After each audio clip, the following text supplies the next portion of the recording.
I would now like to welcome our esteemed guest of the evening. Chris Stedman is the Assistant Humanist Chaplain at Harvard University. Prior to becoming a chaplain, he worked as the Humanist Community at Harvard Inaugural Interfaith and Community Service Fellow. Before that, he worked for Interfaith Youth Corps in Chicago.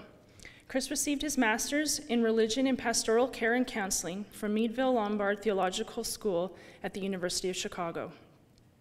Additionally, he has a Bachelor's of Arts in Religion from Augsburg College in Minnesota, where he grew up. In addition to his work at the Humanist Community at Harvard, he is the Emeritus Managing Director of State of Formation at the Journal of Interreligious Dialogue, a website for emerging religious and ethical thinkers. He writes for Huffington Post Gay Voices, Huffington Post Religion, The Washington Post on Faith, Religion Dispatches, Relevant, and other publications on issues relating to atheism and interfaith dialogue. Most recently, he wrote a book on his experiences as an atheist and interfaith activist called Faitheist, How an Atheist Found Common Ground with the Religious.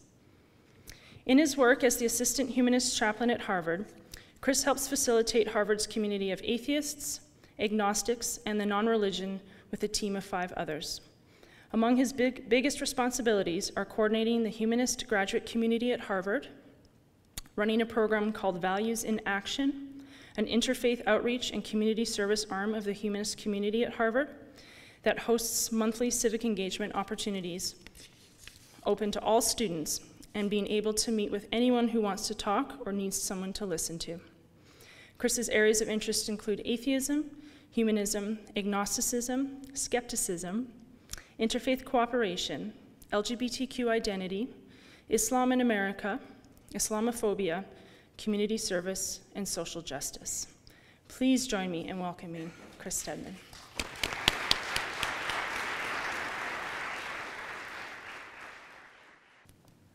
Good evening, everyone. I also like long walks on the beach and pistachio ice cream. I am so pleased to be here this evening, and I could not be more grateful to all of you for taking time out of your surely busy week to not only listen to me share some thoughts, but also to be in conversation with one another. I'm really excited about the conversation that we're going to have tonight. And while we have allotted time for later in the program for these kinds of discussions, I would actually really like to invite all of you to just turn to someone next to you and introduce yourself really briefly. Just say a little something about yourself. All right, I'm sorry to cut you off. There will be plenty of time for conversation later in the evening, but I want to thank you for beginning the conversation and getting to know one another a little bit. I hope we'll continue to do that throughout the evening. So I'd like to begin, first of all, by expressing my sincere gratitude to everyone who was involved in organizing this week of events, and particularly tonight's program, and supporting it more broadly. This is my first time in Calgary. Calgary, right? Not Calgary? All right. We had a conversation about that earlier, so now I will never forget. It's my first time here, and I hope it will not be my last. Though I've only been here for less than 24 hours, I already feel as if I have been very warmly welcomed, and I am very grateful for that. So thank you. So I suppose I should begin tonight's talk by addressing what may be the obvious question. And I'm sure some of you are probably coming into tonight's event asking yourself this question, and if so, that's okay. It's a question that I even ask myself some mornings. And that is, why would an atheist such as myself care about interfaith work? And not just care about it, but actively promote it and organize interfaith initiatives. Now, there's a long answer to that question, and there's a short answer. And given what I know about attention spans, I'm going to start with the short one. And that is that interfaith work is designed to bring together people who have different religious identities or convictions so that they can better understand one another, identify areas of shared concern, and then work together toward common goals. Now, this work surely includes religious voices, but I believe that it must also include non-religious voices if, in fact, the goal is to foster greater understanding and cooperation across lines of religious difference, For surely one of these lines is between people who identify as atheists and people who identify as theists. Now, as we've already heard this evening, religion is a notoriously difficult concept to define. Now, I did study religion, and so if you were to ask me, what is religion and how do you define it, I would probably need at least 20 minutes to just start to scratch the surface, and maybe that says more about me as a communicator than it does anything else. But for the purposes of my remarks this evening, I will be defining religion as it's sort of popularly or commonly defined, particularly within the United States, which is to refer to people who claim a religious identity, and more broadly, people who believe in a divine or supernatural presence or active force of some sort. Now, of course, anyone who has studied religion or has even a passing familiarity with religious studies likely knows that this is an incredibly reductive and simplistic definition of religion, but given that we've all acknowledged that now, I hope you'll work with me on that. So, in my experience of trying to facilitate greater conversation between people who identify as religious and people who don't, one of the things that I've found to be most effective in beginning to have this conversation is the sharing of stories, because personal stories allow us to see the humanity in one another. They help us to identify shared experiences and a sense of common humanity. And so if it's all right with you, I'd like to share a little bit of my own story. So I actually grew up in a non-religious household. I would say that our household was more irreligious than anything else. We didn't call ourselves atheists, but we didn't talk about God either. In fact, religion really was not a part of our conversation as a family at all. The only thing I was ever told about the only encounter I had with religion as a young child in an organized way was that I was baptized in a Methodist church. But the one story that we always told from this was that when the minister quoted scripture and said, "Let the little children come unto me," my sister, who was a year older than me, ran to the front of the church and lifted up his robes. Now, I don't think that that's the reason, but we didn't step foot in a church again for some time after that. But I had a more intimate encounter with institutional religion when I was 11 years old, and I had a rather dramatic conversion experience and became a born-again Christian. And looking back on that conversion, I have identified two primary factors that played into my decision to become a Christian. The first is that I was looking for a community, a place to belong. My parents were divorcing at that time, and up until that point in my life, my family had really been my community. That was where I was grounded. And when they began to separate, I felt very much like I was uprooted, like I didn't really know where I fit, and I was looking for a sense of stability and a place to belong. So it offered me that. And the other thing that it offered me is that about a year prior to my conversion, when I was 10 years old, I started reading books such as Roots, Hiroshima, The Diary of Anne Frank.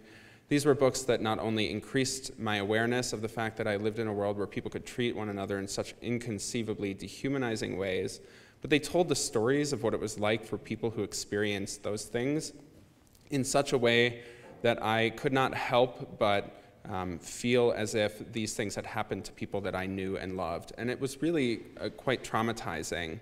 I was filled with questions about justice and purpose and the meaning of life. And that, made me quite a self-serious 10-year-old, I realize. But I was looking for a place to unpack these questions, and this community was incredibly concerned with those questions. In fact, it was the first place that I found myself among people who also wanted answers to these questions and who put these questions at the forefront of what we were talking about. So, because of these two things, it felt as if it was the right fit.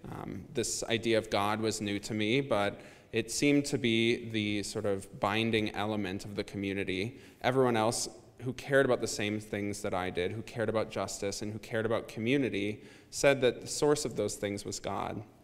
And so I took that idea on as a part of a package deal. However, it became clear to me relatively early on that the community was not as welcoming as it had initially seemed or as I had hoped it would be, because shortly after converting, I realized I was gay. And this community was incredibly conservative theologically, and not only that, they were quite obsessed with homosexuality in particular. There were sermons given regularly that warned about the dangers of homosexuality. It was something that was frequently discussed in Bible study and discussion groups, and the library had an entire section devoted to homosexuality, full of materials that said that it was at best a sign of youthful waywardness or rebellion or confusion, and at worst a sign of demonic possession, which is a lot to take in as an 11-year-old. So I was incredibly traumatized by this and really struggled with this piece of information, with recognizing that I was gay and being a part of a community that said that that was inherently wrong. And so I actually became quite isolated. I spent much of my time trying to figure out how to reconcile these things and really trying to figure out how to change my sexual orientation through religious practice. And the grand irony of my conversion is I became a Christian because I was looking for a community and a welcoming space, and I was looking for a place to unpack questions I had about suffering and justice. And instead, I really retreated within myself and isolated myself off from most everyone in the community, as well as my family and friends, and spent most of my time alone in my bedroom with a Bible and a prayer journal, trying to change something about myself and seeing no progress. And so I became quite despondent and felt entirely alone. But after a number of years of this, my mother intervened after finding a prayer journal that I was keeping where I detailed the struggle that I was experiencing.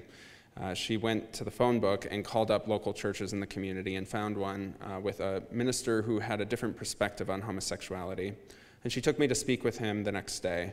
And this was an incredibly transformative moment because it was the first time that I heard someone in a position of authority within a Christian community say that, in fact, this is not a black and white issue, that there are people within the Christian community who have many different views on this.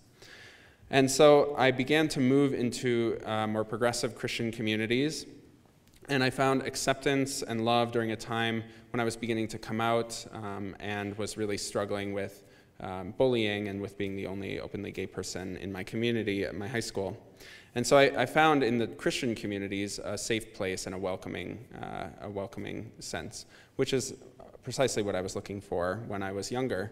And because I had these incredibly positive experiences within the Christian church, I actually decided as I was finishing high school that I wanted to go to college to study religion, thinking that I might go into the ministry, because the people who had helped me most during some of the most critical moments in my life, aside from my mother, were Christian ministers who helped me reconcile my sexual orientation with myself.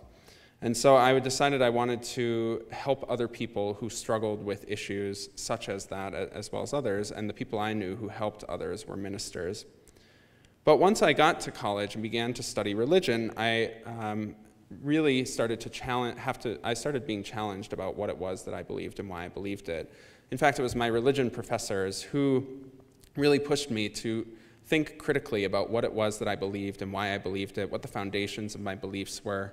And it was this process of beginning to do a lot more personal reflection on what I believed, as well as doing more academic study of the origins of Christianity, that introduced a lot of questions. And I started to realize that I had actually converted to Christianity for reasons other than the metaphysical claims, that I had converted because I was looking for a sense of community and a welcoming place, rather than because I necessarily thought that the claims of Christianity were true. And after going through this process and having many conversations with my religion professors, I eventually realized that I was, in fact, an atheist. But as soon as I realized this, I immediately struggled to discern how to relate to religious people. You know, I was very happy to have arguments and debates in the classroom alongside my religious classmates. In fact, I really enjoyed those discussions. But when it came to talking to religious people about what they believed and why they believed it outside of that context, I really struggled. I found that almost immediately, almost every conversation that I had turned very quickly into a debate where we were really kind of yelling at each other. And I think one example of the ways in which I found it very challenging to talk to religious people about their beliefs, and as a result often avoided having those conversations altogether outside of the classroom. As an example of how this manifested, there's a community center just down the street from where I went to school, and I volunteered there regularly, several days a week. And most of the folks who went to this community center were recent immigrants from Somalia, the majority of whom were Muslim. And I was studying Islam, but I realized I'd actually never met a practicing Muslim before. And so this was a sort of new conversation for me. And because I felt very uncomfortable talking to people who believed different things than I did outside of an academic context, because I felt as if our disagreements were too vast and our differences were too great to be able to have a conversation that didn't immediately turn into a debate, I found myself avoiding conversations about their religious beliefs. And one day I was talking with a woman that I worked with pretty regularly there, and she confided in me that she was often afraid to go out in public because she had been harassed for wearing a head covering, for wearing hijab. She had had people shout really horrendous things at her. People had thrown rocks at her. The experiences she described were horrific. And this is a moment where I would have normally wanted to try and change the subject because it was connected to her religious beliefs. And yet, without really realizing what I was doing, I responded by saying that I could, in some ways, relate to this anxiety that she was describing, because sometimes when I would be out in public with my boyfriend, when he would try to hold my hand, I would get very nervous because we had also experienced harassment and physical violence. And so I could relate in some sense, though our experiences were different to what she was talking about. And as soon as I said this, I kind of had a moment of panic because I realized that I had outed myself to someone at the center for the first time as being queer. And as soon as I did that, I realized that nobody there knew that I was queer, and certainly nobody knew that I was an atheist. And a large part of that was because I actively avoided having conversations about belief, about what it was that I believed, about what they believed. And that as a result, I had really built up this rather high wall between myself and the people that I was working with because I refused to have conversations about some of the most important things in their lives and some of the most important things in mine. And so I had no idea how she would respond. I had a number of stereotypes in my head that I sort of imagined that she was not going to receive this news very warmly. But without really missing a beat, she just asked me a question. And that question was, so what do you do in those moments when you feel afraid? You know, for me, it's my belief in God, that God is watching over me and protecting me. That gives me strength. But I realize I don't know what it is that you believe, and so I'm just curious, what is your source of strength? She didn't judge me or condemn me like I thought that she might. She didn't actually flinch at all. Instead, she opened a door to a very different kind of conversation about religious differences. She invited me to share some of my experiences, to teach her about my life as a queer person and a non-theist, and, importantly, to learn more about her beliefs, identity, and experience through the exchange of personal stories. But at the time, I felt very uncomfortable with that conversation, and so I got flustered and changed the subject, leaving abruptly. Eventually, as time went on, I began to look back on incidents such as that, and I came to see them as missed opportunities and started to wonder what could happen if atheists and theists had a different kind of conversation about our differences than the one that we tend to see modeled on Fox News, for example. I decided that I wanted to see if I could have a different kind of conversation with religious communities to try and build understanding across lines of difference. And so I moved to Chicago and started working with an organization called Interfaith Youth Corps, collaborating with people of faith on efforts to challenge religious extremism and build a more pluralistic society. And in doing so, I met all of these wonderful people who would talk about how much their religious communities enriched their lives. And I noticed that most of them had come into our work together because they had some connection to a religious community. And as a result, I began to wonder what kinds of resources were out there for someone such as myself, for a non-theist who is non-religious. Unfortunately, my first experiences with an organized atheist community wasn't all that positive. I actually encountered a kind of exclusivity and a rejection of so-called outsiders, a kind of us versus them mentality that was starkly reminiscent of my experiences in a fundamentalist Christian community, which really surprised me. But as I began to meet more atheists, I encountered very different kinds of atheist communities, and I became increasingly convinced that community was important to the work that I was hoping to do. And I started to wonder if having more organized community resources for atheists, agnostics, humanists, and the non-religious, such as several resources that exist in the city of Calgary, I began to wonder if having more of those kinds of resources would enable more atheists and theists to have a different kind of conversation about our differences.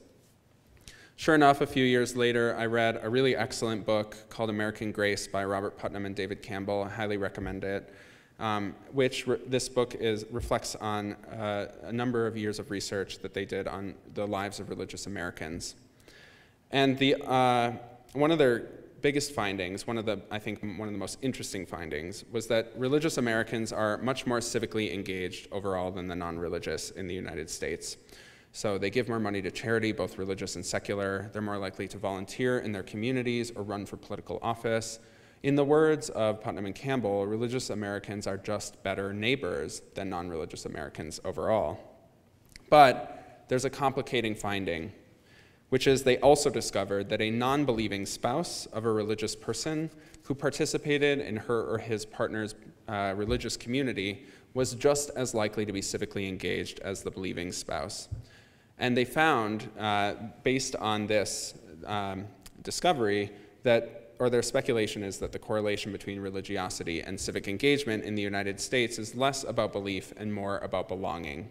It's about being a part of a community where you have a space to explore some of the most important questions in life, to explore the questions about what it means to be a human being, what it means to be a good person, what it means to live a meaningful and fulfilled life, and what our duty is to the other people around us. And not only are communities where you can ask those questions important, but having communities that then prioritize acting on those values, on the values that we discover through asking those questions, is important.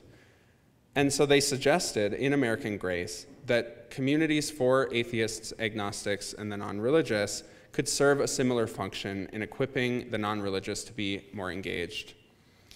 And in my desire to build bridges between atheists and believers, to attempt to lessen the suspicion and fear both sides often have for the other, or to challenge the stigmas that keep us apart and encourage both atheists and theists to work together for the common good, through this work, I actually rediscovered the importance of community, both for myself as an atheist and for the common good. And that is why I moved on to work with the humanist community at Harvard, where, among other things, I now coordinate an interfaith dialogue and community service program that mobilizes non-religious and religious people to build relationships and work for a better world. Now because I coordinate this program, I'm often asked the question, which is, what are the arguments for atheists participating in this kind of work? And I think that there are many arguments, but I've focused on 4. And I want to share those 4 arguments with you this evening, and I hope that they will provide some fodder for your conversations at the table. If you are not an atheist, I encourage you to think about how these questions might resonate with you, though you come at this from a different angle. So the 4 primary reasons that I think it's valuable for atheists to participate in interfaith work is that in the United States and in, I think, most places in the world, atheists, agnostics, and the non-religious are outnumbered. The second is that atheists, agnostics, and the non-religious often talk about wanting to see an end to religious extremism and other forms of oppression and suffering. The third is that atheists, agnostics, and the non-religious can learn things from religion and from religious communities. And the fourth is that in the United States in particular, and in many other places in the world, atheists, agnostics, and the non-religious have a bad reputation and experience discrimination. Now again, if it isn't clear to you already, I speak from the context of the United States, and I know that this conversation unfolds a bit differently here in Calgary, and that's a big part of why I'm excited to be here, is to learn from all of you the particularities of this conversation here. But I speak out of that context in the United States. So the first is that atheists, agnostics, and the non-religious are outnumbered. Now, in the United States, the percentage of Americans who list no religious preference when asked has grown very significantly in recent years. This group is often referred to as the nones. It's grown nearly 5 percentage points in the last 5 years, to today being around 1 in 5 Americans overall and 1 in 3 under the age of 30. Yet, many of these folks, in fact, perhaps the majority of these religiously unaffiliated people, are not atheists. There are many reasons that, and many speculations about why a number of millennials in particular are disaffiliating from institutional religion. Now, surely one of the reasons is that some of these people do not believe in the claims of their religion of origin. Sure enough, around 12% of the religiously unaffiliated in the United States identify as atheist, and about 17% identify as agnostic. But for many, their lack of religious affiliation may have more to do with identity politics than it does with belief. In fact, the majority of the religiously unaffiliated seem to carry some beliefs that are associated with religion traditionally. 68% of the non-religious Americans claim to believe in a God or universal spirit. As to what they mean by that, that remains a question. And though about 70% of the religiously unaffiliated think that religious organizations are too involved in money and politics, about 80% think that religious organizations help bring people together, help build communities, and play an important role in helping the poor and those in need. To quote from Pew's report on the religiously unaffiliated, a majority of the religiously unaffiliated clearly think that religion can be a force for good in society. Additionally, while religious communities are becoming demonstratively more liberal, Pew's findings point to the fact that in many ways, millennials actually remain fairly traditional in their religious beliefs and practices. Pew surveys have found that young adults' beliefs about life after death and the existence of heaven, hell, and miracles closely resemble the beliefs of older people today. Additionally, while American millennials do pray less often than older generations today do, the number of millennials who say that they pray every day is actually on par with the number of young people who claim to do so in previous generations. Likewise, the number of millennials who claim to believe in God with absolute certainty are consistent with the percentage among members of Generation X a decade ago. And there is much more data that I can draw upon. This is really just the tip of the iceberg. But my basic point is that while religious beliefs and religious affiliation in particular look very different today than they have in the past, this growing number of religiously unaffiliated Americans in particular is not necessarily indicative of the rise of atheism or of the decline of religion. And since religious Americans are still in the majority, very much so, I think that it is incredibly important that atheists, who are very much in the minority, build relationships and try to understand the motivations and the beliefs of people who identify as religious. The second argument is that many atheists, agnostics, and non-religious people want to end religious extremism and other forms of oppression and suffering. Now, this is a common goal, I believe, that is shared between the interfaith cooperation movement and the atheist movement, which is a proactive aim to end religious extremism. The interfaith movement, in fact, is inherently rooted in this anti-fundamentalism framework. In Acts of Faith, Interfaith Youth Corps founder Eboo Patel writes that the 21st century will be shaped by the question of the faith line. On one side of the faith line are the religious totalitarians. Their conviction is that only one interpretation of one religion is a legitimate way of being, believing, and belonging on earth, and that everyone else needs to be cowed or converted or condemned or killed. On the other side of the faith line are the religious pluralists, who hold that people believing in different creeds and belonging to different communities need to learn to live together. Now, I think that atheists, agnostics, and non-religious people ought to see ourselves as having a lot in common with religious pluralists. And I think likewise, many religious pluralists are likely to see themselves as having more in common, perhaps, with pluralistic atheists, agnostics, and non-religious people than with extremists who claim their own tradition. And in aligning our efforts as atheists, agnostics, and humanists to combat religious extremism with like-minded campaigns occurring within religious communities, our efforts will be more effective and our reach will be broader.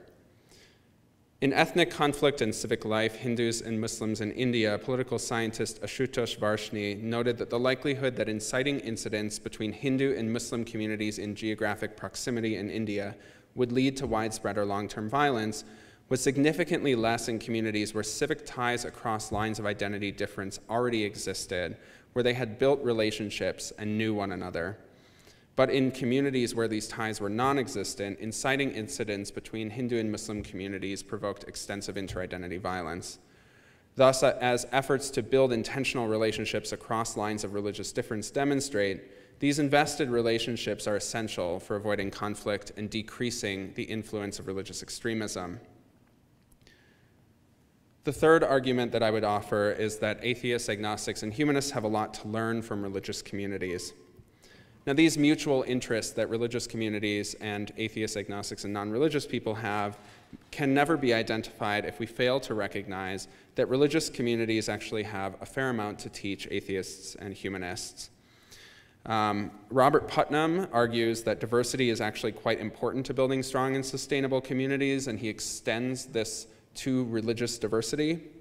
But he cautions that at least at first, people tend to hunker down with those that they see as very similar to themselves and gaze upon those who they see as different with suspicion. And so his argument is for religious diversity to flower, for it to contribute to strong communities where we learn from one another and from our differences, people have to meet and learn from one another. This is something reflected in the work of the late agnostic and astronomer Carl Sagan, who once wrote that every one of us is in the cosmic perspective precious, and so if a human disagrees with you, let him live. In 100 billion galaxies, you will not find another. Now, while I agree with that sentiment and think it's gorgeously expressed, I'd actually like to take his argument and extend it one step further, which is I don't think that we should just let those who disagree with us live. In fact, I think we should go out of our way to try to befriend and understand them. And sure enough, some of my greatest insights have grown out of such relationships. It is also important for atheists to remember that religious criticism is not the exclusive domain of atheists, agnostics, and the non-religious, and that acting like it is by adopting a religious people versus atheists mentality while painting all religious believers with a broad brush actually alienates allies in the important fight against dogmatism and totalitarianism. Criticism of religious belief is not a new thing, and in fact, we can learn quite a bit from some of the greatest religious critics, such as Martin Luther, Mahatma Gandhi, Martin Luther King Jr., even the biblical Jesus Christ. But they, like many religious critics today who work within their communities, were reformers, not abolitionists. Now, regardless of whether you think that religion is inherently harmful or inherently positive, it is, at least for now, very clear that religion is unlikely to become irrelevant or disappear. And in fact, in a world where religious conflict is regularly in the headlines, where religion touches on so many of the disagreements that we have more broadly, and where religious illiteracy is widespread, religion actually feels increasingly relevant. It feels increasingly vital that people learn about religious differences. Because when fraught issues related to religion arise, being unable to contextualize them or understand their implications, and not having people who are members of those communities that you can discuss those issues with actually makes it very difficult to know how to respond to them. But cultivating positive relationships between people of diverse religious and non-religious identities not only helps avoid conflict by creating invested relationships, it also combats ignorance by giving people the opportunity to educate one another about their beliefs and backgrounds. And of course, this goes both ways. Atheists have a great deal to learn from theists, and theists have a great deal to learn from atheists. And finally, the fourth argument is that atheists, agnostics, and non-religious people have a bad reputation and experience discrimination. Now, there have been a number of surveys that have shown that in the United States and in many other parts of the world, atheists are broadly distrusted, and this prejudice manifests in both subtle and explicit ways in the United States and around the world. And because atheists represent such a small sliver of the population in the United States and many other places, and because we carry with us a level of social stigma, I believe that it is imperative for atheists to make ourselves known and to build relationships with people in other communities. A 2010 Gallup poll demonstrated something the LGBTQ community has recognized for quite some time, which is that people are significantly more inclined to oppose same-sex marriage if they do not know anyone who is gay or lesbian. But these relationships can be transformative because the Pew Research Center found recently that among the 14% of Americans who have changed their minds in the last decade and gone from opposing same-sex marriage to supporting it, the top reason given was having friends, family, acquaintances who are gay or lesbian. And in fact, only 2% of people who changed their minds said they did so because they came to believe that gay or lesbian people are born that way. So in other words, education is vitally important, but knowing someone of a different identity seems to be the key to addressing social stigma. And I think that a similar logic can be extended to non-theists or to other marginalized religious communities, such as Muslims in the United States and in many other parts of the world. And that is that the fewer relationships we have with people in other communities, the less opportunities we will have to challenge the negative assumptions and stereotypes that are directed at us. Based on my experiences as an atheist and an interfaith activist, I have confidence that building relationships of respect across lines of difference will help to alter the negative public perception that many people have about atheists. Now, since I started making these arguments, among others, about why I think it's important for atheists to participate in interfaith dialogue, I've come across a number of critiques of this idea, and there are two of the most common ones that I'd like to very briefly respond to. And the first is that I've frequently encountered has to do with the language of interfaith, which is that it is inherently exclusive to atheists and other non-theists. And I would concede that that is in fact the case. I think the language of interfaith certainly feels exclusive to many non-religious people, myself included, especially because some of the underlying principles of a religious mindset are exactly what a number of atheists reject. But I think that atheists should participate in interfaith efforts anyway. Interfaith is currently the most recognized term in the United States to describe activities that bring religious and non-religious people together for dialogue and common work. It is used far and wide by many, including President Barack Obama. I believe that change will come from within, that as more atheists, agnostics, and non-religious people, as well as people with hybrid religious identities and people who have complex religious identities or who identify as seekers or spiritual but not religious, that as more and more of these people participate in interfaith work, that the language will broaden and that the meaning of such efforts will become wider and wider, and that the language will evolve to reflect those who are participating. And I've already seen this occur in a number of places, and I regularly hear from atheists who are leading the charge for interfaith cooperation on their campuses and in their communities. And their experiences echo this, that the language has shifted as more atheists have been involved. And I think that the goal of interfaith work is valuable enough that if the only reason we as atheists didn't participate because it was called interfaith, then I think that that's a missed opportunity, particularly because atheists participating in interfaith programs actually disrupt any religious privilege that may be expressed there by asserting that for many of us, religious beliefs have little or nothing to do with the way in which we live our lives. But if atheists do not participate in these efforts, we leave the field open for the idea that faith or religious identity can be the only driving factors that compel people to work for a better world. By opting not to participate, atheists potentially leave the ground uncontested for religious believers alone to claim. But by showing up, we demonstrate that religion does not have a monopoly on morality.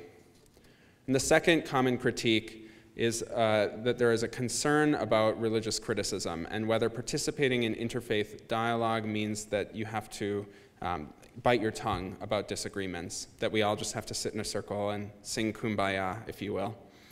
And I think that this is true not only for non-theists, but for people of many different religious identities. This is a question that anyone will have to grapple with. And so in that vein, it's been suggested that interfaith work asks non-believers, as well as all people, to put their beliefs aside in order to get along. Now, I can't speak for anyone else, but I do think that in my personal experiences, this has never been the case. I've never felt that I couldn't articulate when I had a disagreement with someone.